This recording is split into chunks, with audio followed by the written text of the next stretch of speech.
Jangan lupa subscribe di YouTube channel Metro TV News dan juga nyalakan notifikasinya.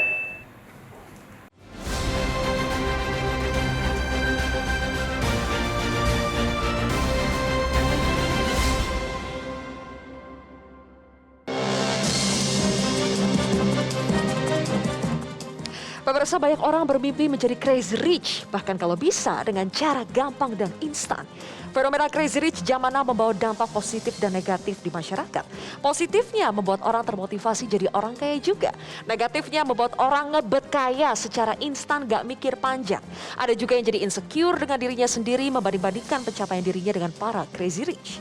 Belakangan orang-orang yang dijuluki media dan netizen sebagai crazy rich atau sebenarnya lebih ke OKB alias orang kaya baru punya habit pamer kekayaan yang istilah kekiniannya flexing. Orang-orang yang mendadak kaya di usia muda dan hidup di zaman sosmed tak berdaya menghadapi godaan flexing di sosmed. Motifnya bermacam-macam, bisa karena mencari pengakuan demi konten atau strategi marketing. Dua contoh teranyar adalah Indra Kents dan Doni Salmanan. Dua anak muda ini mendadak kaya dan gemar flexing di sosmed. Ironisnya, kekayaan mereka diduga dari hasil menjadi afiliator yang mengambil untung dari kerugian orang lain di platform investasi bodong, binomo, dan quotex. Alhasil keduanya kini mendekam di rutan karena terjerat kasus penipuan dan tindak pidana pencucian uang. Seluruh aset mereka yang mencapai puluhan miliar itu disita. Ada istilah poverty screams but wealth whispers. Artinya orang kaya beneran gak suka pamer dan justru menginginkan privasi. Sementara yang kaya bohongan sukanya koar-koar. Makanya masyarakat dan netizen yang budiman harus lebih kritis dan bijak lagi. Literasi keuangan adalah kunci, mindset yang benar mesti dimiliki. Hati-hati sama yang mendadak kaya dan flexing sana sini. Inilah kontroversi selengkapnya mendadak kaya bersama saya Zilvia Iskandar. Jika sektor jasa keuangan hanya memikirkan keuntungan semata tanpa menggerakkan sektor real, akan berpotensi munculnya skema Ponzi, munculnya investasi bodong, penipuan investasi, dan sejenisnya yang ujung-ujungnya akan merugikan masyarakat. Jadi saya usul kembalikan khitah. Khitahnya Bapak Bekti adalah membangun pasar komoditi. Bukan memperjualbelikan sesuatu, memfasilitasi penjudi, pemain money game.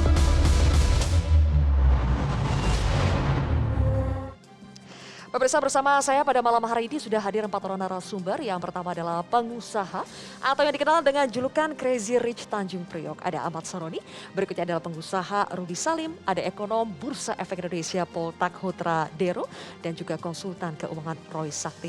Selamat malam Bapak-Bapak semuanya, terima kasih sudah hadir di kontroversi. Saya akan langsung ke Bang Roni. Bang Roni, Crazy Rich Tanjung Priok, tapi Anda pernah mengatakan jangan pernah merasa kaya. Kenapa Bang Roni? Karena kalau ngomong merasa kaya nantinya jadi sombong. Terbukti kesombongannya berakhir di jeruji besi. Jadi from sultan turutan ya. Iya. Itu semua karena sombong, karena terlalu merasa kaya. Betul. Tapi kan fenomena sosial media, apakah itu memang semakin membuat orang kaya semakin sombong, semakin flexing? Sebenarnya gini, fenomena baru di media sosial sekarang ini kan modernisasi nggak bisa dihindari. Tapi ada batasan di mana pelaku media sosial selalu menonjolkan kekayaan itu lebih mudah dikenal orang. Nah, waktu di zaman 20 tahun lalu media sosial kan tidak terlalu eksis. Makanya banyak orang kaya baru hanya pada pusaran kecil. Tapi kalau sekarang kan harus melalui media sosial, semakin kaya diliatin, netizen itu semakin senang gitu. Nah, tapi kan kebanyakan orang nggak ngerti pada proses yang dia dapat dengan kekayaannya itu kan semua orang sama sekali tidak paham. Oke, itu ciri-ciri orang kaya yang hidup di zaman sosmed ya, yang tadi Anda sebut orang kaya baru. Saya ingin tanya dong ke orang kaya lama, ada Mas Rudi di sini. Orang kaya lama, orang kaya beneran masih butuh flexing nggak sih? Tergantung. Jadi gini, Profesor Renat Kasali sendiri menyatakan bahwa dokter aja melakukan flexing. Kalau kita datang ke sebuah klinik atau ke sebuah rumah sakit, ke seorang dokter, dia flexing loh piagam-piagamnya atau akreditasi-akreditasinya atau semua pelajaran-pelajaran yang sudah diterima itu juga merupakan salah satu flexing. Nah, kalau orang kaya mau flexing atau enggak, balik lagi ke bisnisnya seperti apa, kerjaannya seperti apa. Contoh, saya pernah ketemu ibu-ibu jualan berlian. Dia gimana mau memperlihatkan berliannya dia nggak flexing. Ya kan otomatis ini berlian saya loh harganya sekian, ini dijual. Masa mesti bagaimana? Itu kan udah harus seperti itu. Bahkan saya aja saking takutnya di judge sama masyarakat, hampir tidak pernah saya jualan mobil di Instagram. Takut sekali. Karena disangka nyombongin diri. Jadi mau nggak mau yang saya lakukan di sosial media adalah pencapaian-pencapaian bisnis atau agreement bisnis. Padahal salah satu usaha saya adalah jualan mobil. Oke. Saya nggak bisa jualan karena judge-nya udah langsung salah. Tadi berarti tergantung usahanya apa, dan kalau misalnya flexing demi usaha itu berarti termasuk strategi marketing. Strategi marketing, tapi benar atau salah yang mulia netizen yang menentukan. Karena kita nggak bisa bilang itu benar atau itu salah. It works for them. Berguna untuk mereka, flexingnya itu berguna untuk jualan berliannya, untuk jualan makanannya mungkin mahal sekali.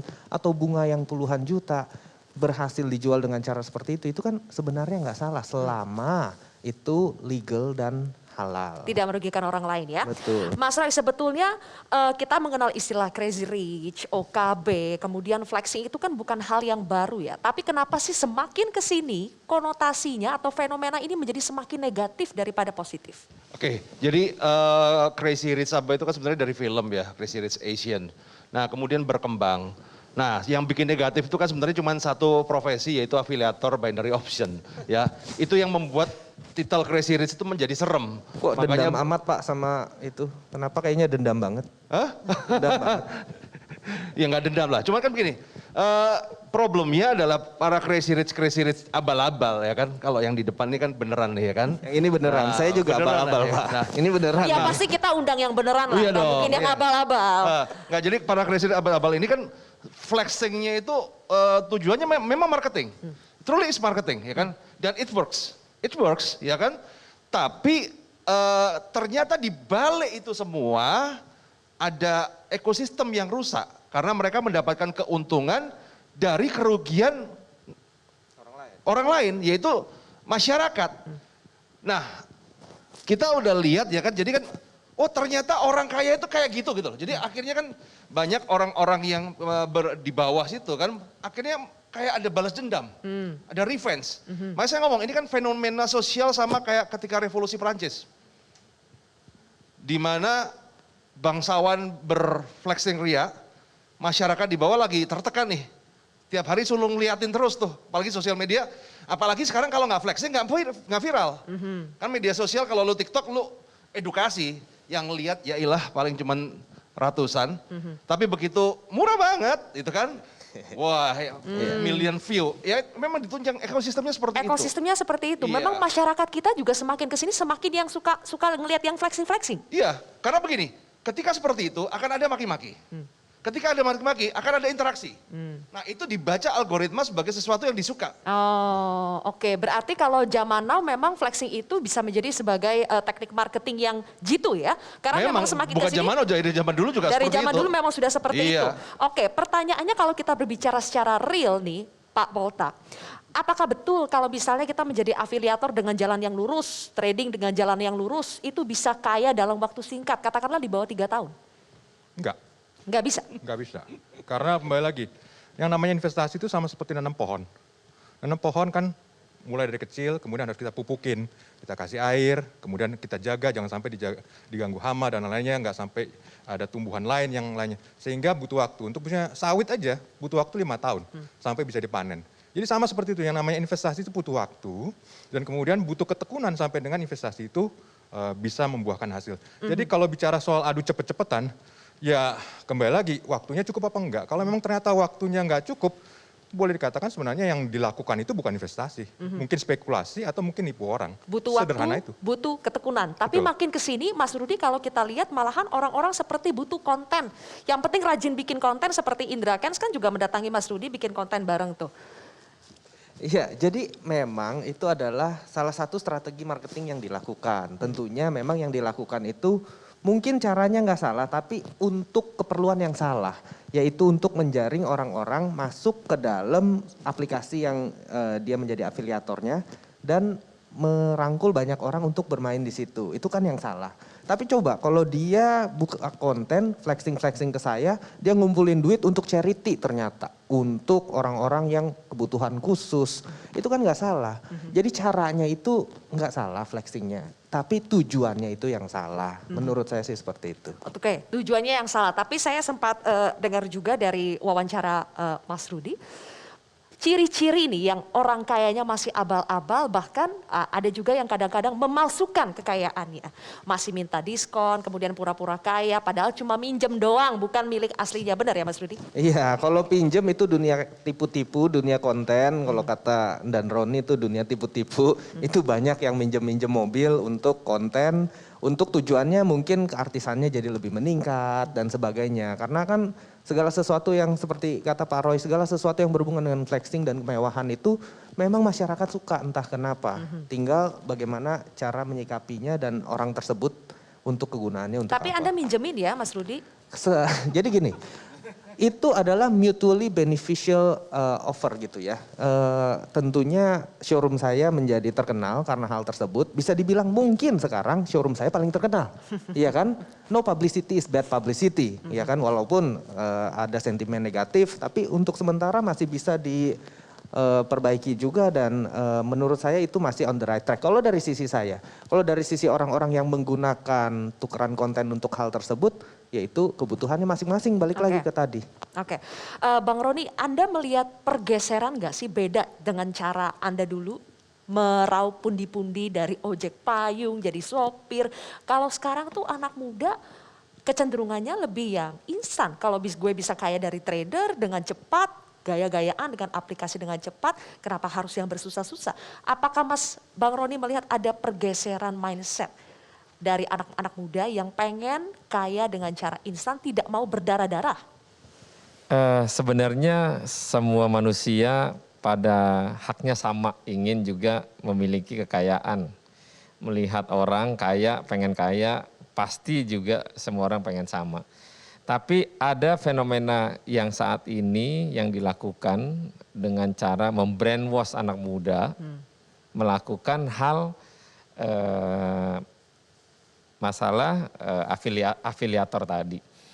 Dan karena bayangin seorang si DS yang buruh lepas, belajar dengan secepat itu, mendapatkan uang kurun waktu nggak sampai 3 tahun, ratusan miliar.